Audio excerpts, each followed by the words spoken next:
200 টাকাতেও আবার কেক দিচ্ছ? ভেতরে কি জিনিস দাও সেটা আমার জানাই আছে। নমস্কার, আমি রুষা, গোকুলপুর কাটাগঞ্জ কাঁচরাপাড়া থেকে আমি একটা ছোট্ট হোম বেকারি চালাই।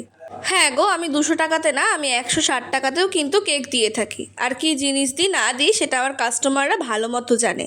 আর যারা আমার প্রতিনিয়ত ভিউয়ার্স তারাও ভালো মতো জানে। ইভেন আমি যার থেকে জিনিসপত্র কিনি সে নিজেও আমাকে অনেকবার জিজ্ঞাসা করেছে যে রুষা, তুমি এই দামে কিভাবে এই সমস্ত জিনিস এই কোয়ালিটি বজায় রেখে দিচ্ছ। তোমরা যারা এই সমস্ত কমেন্টসগুলো করো খুব ভালোভাবেই হয়তো কোনো এসি অথবা কোনো হাওয়ার তলায় বসে কমেন্টসগুলো করছো। আর যারা রোদ ঝড় জল সারাদিন খাটনি করে 9 to 5 জব করে, যাই করে না কেন, যারা কষ্ট করে 200 টাকা ইনকাম করতে পারে তাদের কাছে এই 200 টাকার মূল্যই অনেকটা। যেই মেয়েটা মাসে 6,000 টাকা মায়না পায় তার এক দিনের পুরো দিনের মজুরি 200 টাকা, মানে সকাল 10টা থেকে রাত 10টা। আমাদের এখানে তো এমনই হয়, আমি জানি না শহর অঞ্চলে অথবা কলকাতার সাইডে মায়নাটা ঠিক এরকম, তবে আমাদের এখানে মায়নাটা এরকমই। ইভেন 6,000 তো আমি খুব বেশিই বললাম। সকাল 10টা থেকে রাত 10টা অবধি এখানে অনেক জায়গাতে মায়না 2.5, 3 অথবা 4,000।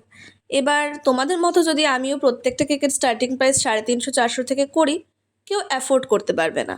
সুতরাং অনেক কথা মাথায় রেখেই আমি চিন্তাভাবনা করেছি যে আমার প্রফিট মার্জিন একটু কম থাক, তবে মানুষরা যেন সেলিব্রেশন করতে পারে, তাদের আনন্দটা যেন বজায় থাকে। বোঝা গেল? Bye bye.